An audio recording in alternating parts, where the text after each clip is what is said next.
Assalamualaikum warahmatullahi wabarakatuh. Topik kali ini yaitu tentang gerakan 30 September, kudeta tahun 1965 di Indonesia. Gerakan 30 September atau G30S adalah sebuah peristiwa berlatar belakang kudeta yang terjadi selama satu malam pada tanggal 30 September hingga 1 Oktober 1965 yang mengakibatkan gugurnya 6 jenderal serta 1 orang perwira pertama militer Indonesia, dan jenazahnya dimasukkan ke dalam suatu lubang sumur lama di area Lubang Buaya, Jakarta Timur. Penyebutan peristiwa ini memiliki ragam jenis. Presiden Soekarno menyebut peristiwa ini dengan istilah Gestop, gerakan 1 Oktober. Sementara Presiden Soeharto menyebutnya dengan istilah Gestapu, gerakan September 30. Dan pada masa Orde Baru, Presiden Soeharto mengubah sebutannya menjadi G30S PKI atau gerakan 30 September PKI. Proses pengangkatan 7 jenderal korban G30S PKI dari sebuah sumur lama di kawasan Lubang Buaya dilakukan pada tanggal 3 Oktober 1965. Lokasinya yaitu di Kelurahan Lubang Buaya, Cipayung, Jakarta Timur.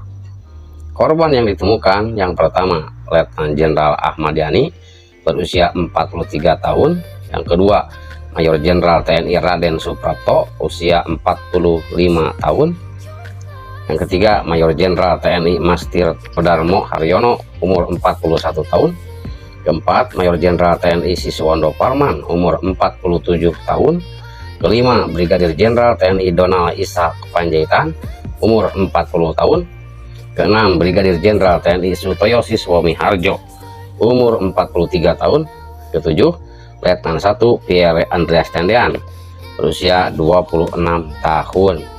Latar belakang terjadinya gerakan 30 September atau disingkat G30S PKI. Partai Komunis Indonesia atau PKI merupakan partai komunis terbesar di seluruh dunia di luar Tiongkok dan Uni Soviet.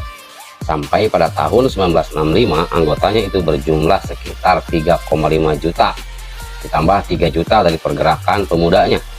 PKI juga mengontrol pergerakan serikat buruh yang mempunyai anggota 3,5 juta dan pergerakan para petani anggotanya Barisan Tani Indonesia yang berjumlah 9 juta anggota, termasuk pergerakan wanita atau disingkat Gerwani, organisasi penulis dan artis, serta pergerakan sarjananya. PKI mempunyai lebih dari 20 juta anggota dan pendukungnya. Pada bulan Juli 1959, parlemen dibubarkan. Kemudian Soekarno menetapkan konstitusi di bawah dekret presiden. Sekali lagi, dengan dukungan penuh dari PKI, ia memperkuat tangan angkatan bersenjata dengan mengangkat para jenderal militer ke posisi-posisi yang penting. Soekarno menjalankan sistem demokrasi terpimpin. PKI menyambut demokrasi terpimpin Soekarno dengan hangat dan anggapan bahwa dia mempunyai mandat untuk persekutuan konsepsi, yaitu antara nasionalis, agama, dan komunis yang dinamakan Nasakom.